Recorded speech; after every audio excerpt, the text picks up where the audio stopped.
emotions. These kids insist they are no longer scared. But it's not just the bombs and the bullets that threaten lives. Food reserves and livestock are mostly depleted. Some families have tried growing gardens, but all that they planted in this one is mint and the leafy vegetable purslane. They don't have seeds for anything else. None of the kids here remember the last time they ate bread. Ahmed is craving watermelon and bananas. 6-year-old Abude says he wants to eat everything. The ICRC's requests for access here and to other areas under similar siege have repeatedly been denied. Aid agencies have said that any international deal in Syria must include humanitarian relief in these areas. Back at the clinic, 5-year-old Ramin's father tries to console her. Don't be afraid, my beloved. Don't be afraid, he tells her. As global leaders debate, this is reality inside Syria, and the plea is desperate. Please listen. Please feel our pain. We're running out of time. Arwa Damon, CNN, Beirut. Now we turn to the massive flooding in the U.S. state of Colorado. Rescue crews are trying to reach areas cut off by raging floodwaters. Hundreds of people are unaccounted for, and up to 1,000 others are stranded and waiting for help to get out by helicopters. In this area, and when you look back here at the St. Vrain River, you get a good idea of what that has done to this area. Basically, it's sent rivers, it's sent streams rushing again, it's cut off more communities, potentially leaving more people stranded, trapped, unable to get to the other side. So what we saw yesterday, the rescue effort with helicopters and on the ground, that was temporarily halted, waiting until the weather passed. We do expect that rescue operation to resume. And unfortunately, we understand that the death toll has risen now to 6. So what we've seen over the weekend and for really the past several days has been a lot of rainfall in a short amount of time, and it's caused a great deal of problems out here. At least 4 counties in Colorado qualify for disaster relief, and they'll get that help today as FEMA moves into the hardest hit areas. The flooding so widespread, officials haven't begun to estimate the full extent of the damage. Over the weekend, President Obama declaring a major disaster in the state, while the state's governor touring the devastation, his helicopter rescuing 7 people along the way. We're going to rebuild better than it was before. But Mother Nature isn't helping rescue efforts. Clouds and heavy rain grounded air rescue missions Sunday. More than 1,000 people have yet to be evacuated. And with roads and bridges crumbling under the deluge, for some, rescue by air is the only way out. I think what we have going on here in the last 24 hours is the greatest number of Americans rescued by helicopter since Hurricane Katrina. Entire neighborhoods like this one in Jamestown isolated. Cities like Aurora, already plagued by flooding, contending with hail that pummeled the area over the weekend. Officials in Boulder County alone say they will need an estimated $150 million to repair more than 100 miles of lost roadway and between 20 and 30 bridges. The scene in Colorado is devastating, but not hopeless. The question I had is how can we ever recover from this? And I know exactly, inch by inch, mile by mile, community by community. Now, this is an early estimate, and one would presume that crews would see more after the second rain event that happened over the weekend, but we understand from officials that some 19,000 homes were either damaged or destroyed from this flooding.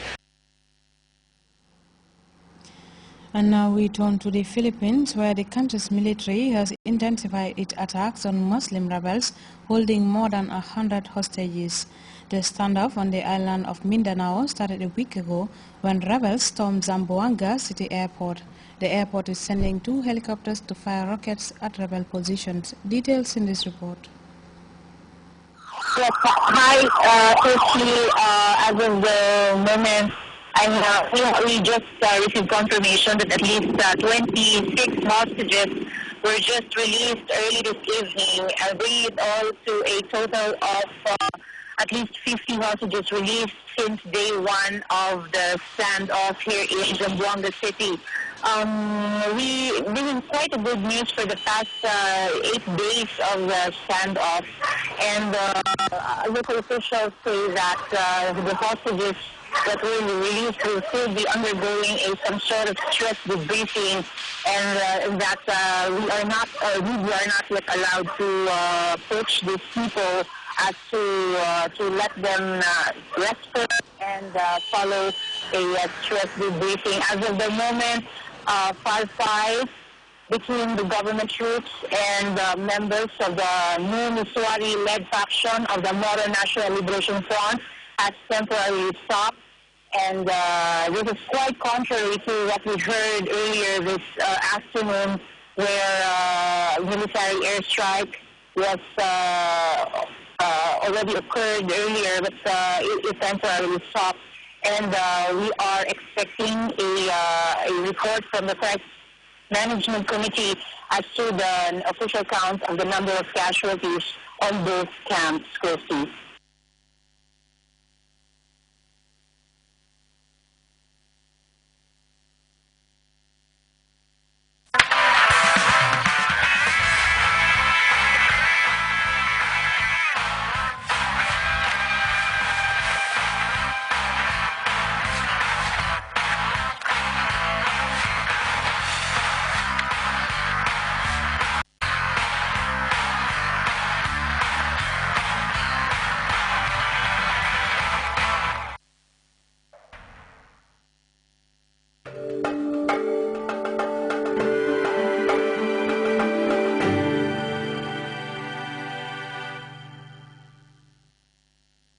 It's now time for the weather report by the Central Forecast Office.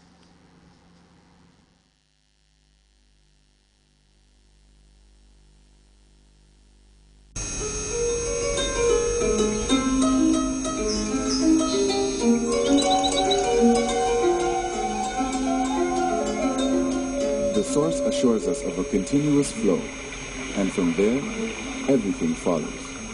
And for those of us who know what the River Gambia stands for, understanding its sustainability in all aspects of life is easily confirmed.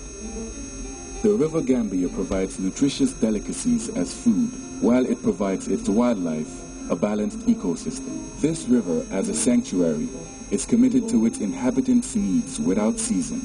And as you travel along, all these values are replicated in one company, Elton.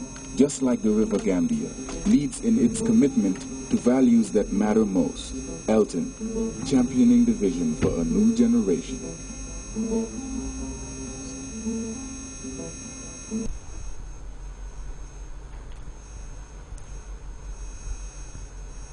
Hello and welcome to the weather segment, beginning with a summary of the weather during the day today, followed by our forecast.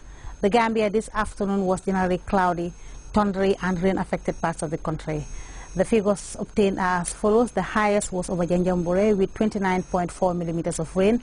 Banjul recorded 18.5, Kerewan 13.2, Nundum recorded 6.4, Fatoto 5.5 millimeters, Jinoy 3.7, and the lowest was over Sapo with 3.1 millimeters of rain.